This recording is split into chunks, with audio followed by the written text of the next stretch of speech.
prise en charge des cancers gynécologiques, on peut proposer à certaines patientes l'ablation des ganglions sentinelles pelviens. Pour comprendre cette procédure, on va prendre l'exemple du cancer de l'endomètre. La circulation lymphatique est un réseau de canaux qui sert de drainage à tous les organes et qui est parsemé de filtres qu'on appelle les ganglions, où les globules blancs qui sont contenus à l'intérieur vont pouvoir capter soit les cellules tumorales ou bien les virus ou les bactéries. Dans les cancers de l'endomètre, la plupart des patientes présentent une tumeur à un stade plutôt débutant, c'est-à-dire contenue à l'intérieur du corps de l'utérus, et pour lequel on va chercher après à déterminer le premier relais ganglionnaire, le relais sentinelle, après la tumeur. Ces ganglions sentinelles peuvent être soit le long des vaisseaux iliaques, soit le long des vaisseaux iliaques primitifs, ou encore au niveau lombo-aortique. Le bilan préopératoire contient donc une biopsie pour identifier le type de la tumeur, son grade, mais également des examens d'imagerie, une IRM pelvienne et lombaire pour mesurer la tumeur, vérifier l'envahissement éventuel d'organes voisins ou la localisation dans les ganglions de cellules tumorales qu'on va appeler adénopathie. Ce bilan peut être complété par un PET scanner qui augmente la sensibilité de détection des adénopathies. Avec ce bilan préopératoire, on va classer en 3 catégories de risque de récidive cette tumeur. Soit elle est à bas risque et on n'a pas besoin d'informations ganglionnaires, soit elle est à haut risque et alors on devra réaliser l'ablation de toute la chaîne ganglionnaire iliaque externe, iliaque primitive et lombo-aortique. Et la troisième catégorie, c'est le risque intermédiaire qui peut bénéficier de l'ablation des ganglions sentinelles pour ne pas risquer de passer à côté d'une métastase ganglionnaire et donc de basculer à ce moment-là dans la catégorie à haut risque. La base du traitement est donc la chirurgie avec l'ablation complète de l'utérus, des trompes et des ovaires qu'on va appeler une hystérectomie totale avec annexectomie bilatérale.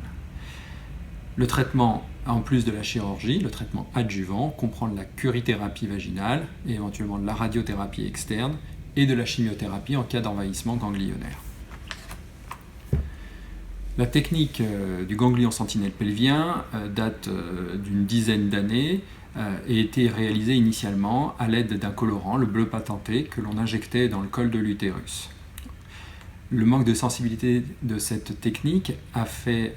l'associer à l'injection d'un traceur radioactif, le technétium 99,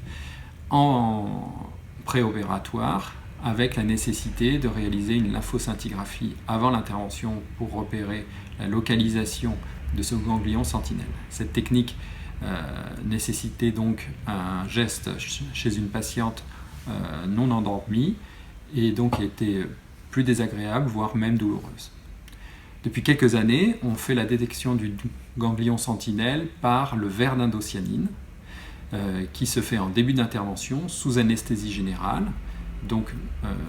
moins douloureuse, et le verre a une propriété de fluorescence sous une certaine lumière qui va être détectée par la caméra d'endoscopie. Le principe opératoire est de suivre les canaux lymphatiques et de repérer le ganglion sentinelle qui apparaît en vert. Le verre d'indocyanine a plus de sensibilité que la technique associée du bleu avec le technétium et permet d'augmenter le taux de détection de manière bilatérale, qui est nécessaire pour la fiabilité de la technique, et de réduire à zéro le taux de ganglion sentinelle non détecté. Sur ces images préopératoires, on voit après injection au niveau du col de l'utérus la migration de la fluorescence dans les canaux lymphatiques et on va aller disséquer progressivement le long de ces canaux lymphatiques et le long des vaisseaux iliaques externes pour aller repérer le ganglion sentinelle qui ici est placé de manière assez délicate entre l'artère et la veine, et une fois qu'il est bien identifié,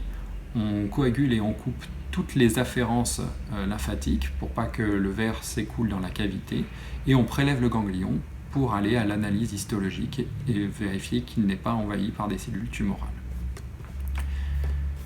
Donc, en résumé, la recherche du ganglion sentinelle pelvien, c'est pour les tumeurs restreintes au corps utérin, identifier les patientes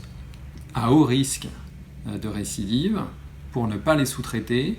et réaliser une radiothérapie complémentaire et une chimiothérapie en cas d'envahissement ganglionnaire. La technique est de rechercher le premier filtre ganglionnaire à droite et à gauche après la tumeur, soit par fluorescence au verre d'indocyanine qui est plus sensible que bleu plus technétium. C'est une technique simple qui induit moins de traumatisme chirurgical et donc moins de séquelles chirurgicales, à savoir les lymphœdèmes, c'est-à-dire les membres inférieurs qui gonflent après la chirurgie. Et dans le futur, on peut penser qu'on aura peu de curages ganglionnaires qui seront réalisés avec les progrès constants de l'imagerie et avec une extension de l'indication de ces curages sentinelles, une extension de ces ganglions sentinelles sur les patientes à haut risque.